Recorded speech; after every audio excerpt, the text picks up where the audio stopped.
লাল হচ্ছে আমাদের শহীদদের রক্ত। এটা সূর্যের চেয়েও দামি। এই রক্ত দেওয়া শুরু করেছিল এই জাতি 47 সালে।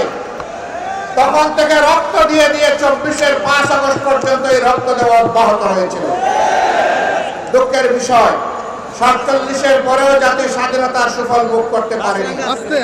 আবার 71-এর পরেও জাতির স্বাধীনতা হাইজ্যাক হয়ে গিয়েছিল। আজ পর্যন্ত কোনো জবাব নাই এই জাতির সামনে। কেন সেদিন মুক্তিযুদ্ধের সর্বাধিনায়ক পাকিস্তানি আর্মির আত্মসমর্পণ অনুষ্ঠানে থাকতে পারলেন না? কেন তাকে পদে পদে অপমানিত করা হয়েছে? কেন তার স্বীকৃতি নেই? কেন যিনি স্বাধীনতার ঘোষণা দিয়েছিলেন জিয়াউর রহমান সাহেব, তার স্বীকৃতি নেই? তারা সকলের অবদানকে ম্লান করে, আমি আগেই বলেছি, একটা পরিবারের সম্পদে পরিণত করেছিল বাংলাদেশের স্বাধীনতাকে। মুক্তিযুদ্ধের চেতনার নামে তারা জাতিকে শোষণ করেছে, ধোঁকা দিয়েছে, জাতির উপর জুলুম করেছে, জাতির অধিকার কেড়ে নিয়েছে, জাতিকে দাসে পরিণত করেছে। বিশেষভাবে অভিনন্দন জানাই। যে লড়াই শুরু হয়েছিল 72 সাল থেকে সত্যিকারের স্বাধীনতার সুফল ভোগ করার জন্য, জনগণের হাতে স্বাধীনতার সুফল তুলে দেওয়ার জন্য, সেই লড়াইয়ের একটা পর্ব সমাপ্ত হয়েছে 24-এর 5ই আগস্ট। এই 24-এর লড়াইয়েও জনগণকে নিজ দেশের স্বৈর শাসকের হাতে জীবন দিতে হয়েছে। তারা জনগণের জীবনকে পাত্তাই দেয়নি। গুলি করেছে মাটি থেকে, গুলি করেছে আকাশ থেকে, গুলি করে জনগণের বুক ঝাঁঝরা করে দিয়েছে। এই লড়াইয়ের প্রতীক হচ্ছে শহীদ আবু সাঈদ। হাতের মধ্যে কোনো আগ্নেয়াস্ত্র ছিল না, বোমা ছিল না, ককটেল ছিল না, খালি হাতে আরেক হাতের আবার একটা স্টিক নিয়ে এসে দাঁড়িয়েছিল। সে বলেছিল, বুকের ভিতরে তুমুল ঝড়, বুক পেতেছি, গুলি কর। সেই জ্বরটা কি ছিল? সেই জ্বর কি একা তার ছিল? নিশ্চয়ই না।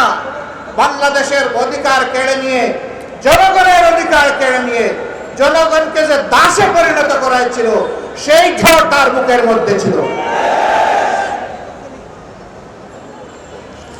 এত রক্ত, এত ত্যাগ, এরপরে আমরা যেটাকে বলা হচ্ছে দ্বিতীয় স্বাধীনতা, এই স্বাধীনতার প্রতি সম্মান দেখানো এখন আমাদের নাগরিক এবং জাতীয় দায়িত্ব। জীবন দিয়ে যারা বিদায় নিয়েছে তারাও আমাদের জাতীয় বীর। এই লড়াইয়ের ময়দানে দেশে বিদেশে যারা শরীক হয়েছে তারাও আমাদের জাতীয় বীর। আমরা জাতীয় বীর দেখে আমাদের উচ্চ শিখরে রেখে তাদেরকে আমরা সম্মান জানাতে চাই। জাতীয় বীরদের এই অবদান কোনো ব্যক্তি, কোনো পরিবার, কোনো গোষ্ঠী, কোনো দলের লোলক দৃষ্টির সামনে এটা যেন হারিয়ে না যায়। বাংলাদেশের জনগণকে পাহারা দিতে হবে। আপনারা পাহারা দিতে পারবেন? আমাদেরকে তৈরি হতে হবে ইনশাআল্লাহ। আজকের এই র্যালি থেকে আমরা জানিয়ে দিতে চাই, বারবার বুকে রক্ত দিয়ে যে জাতির স্বাধীনতা আনতে পারে, সেই জাতির সন্তানেরা আর এই স্বাধীনতা কাউকে আর চিন্তাই করতে দেবে না ইনশাআল্লাহ। আমরা সবাইকে ধৈর্যের সাথে বাংলাদেশ গঠনে অবদান রাখার জন্য অনুরোধ জানাবো। কাউকে যেন কোনো অস্থিরতা পেয়ে না বসে। আমরা পরিষ্কার বলে দিয়েছি, 15.5 বছরে কিছু আবর্জনা, কিছু জঞ্জাল তৈরি হয়েছে, সেই জঞ্জাল পরিষ্কার করতে হবে। নির্বাচনের সুষ্ঠু পরিবেশ নিশ্চিত করতে হবে। জনগণের ভোটার তালিকা শুদ্ধ এবং সুষ্ঠু করতে হবে। দেশের জনগণের করতে হবে, বিদেশে আমাদের প্রবাসীরা যারা আছে তাদেরও এই তালিকায় অন্তর্ভুক্ত করে আগামী নির্বাচন হবে ইনশাআল্লাহ। আমরা একজন নাগরিক ভোটার তালিকা তাকে বাদ পড়ুক, আমরা এটা চাই না। এর জন্য যা করা দরকার সরকারকে তাই করতে হবে। যে উদ্যোগ নেওয়া প্রয়োজন নির্বাচন কমিশনকে সেই উদ্যোগ নিতে হবে। এই উদ্যোগে আমরা কোনো ব্যতিক্রম, কোনো শিথিলতা আমরা বরদাস্ত করব না। ঘরে ঘরে জনগণে গিয়ে এই তালিকাকে নিশ্চিত করতে হবে। যারা চুরি করে ভুয়া ভোটার হয়েছে, একাধিক জায়গায় ভোটার হয়েছে, তাদেরকে এখান থেকে পাক সাফ করে ফেলতে হবে। যারা ধোঁকা দিয়ে একাধিক জায়গায় ভোটার হয়েছে, ওরা আদৌ ভোটারের যোগ্য কিনা সেই সিদ্ধান্ত নিতে হবে। আশ্চর্য বিষয়, তারা বাংলাদেশটাকে টুকরা টুকরা করে বিভক্ত করে হানাহানি হিংসার রাজত্ব কায়েম করে পালিয়ে গিয়ে এখনো বাংলাদেশকে তারা স্থির থাকতে দেন না। তারা মাঝে মধ্যে ফোনা তুলে ফুসফাস করার চেষ্টা করেন। যেই জাতি আপনাদেরকে উচিত শিক্ষা দিয়ে তাড়াতে পেরেছে সেই জাতি আপনাদের ফোনাও একদম গুঁড়া করে দিতে পারে। এটা মনে রাখবেন।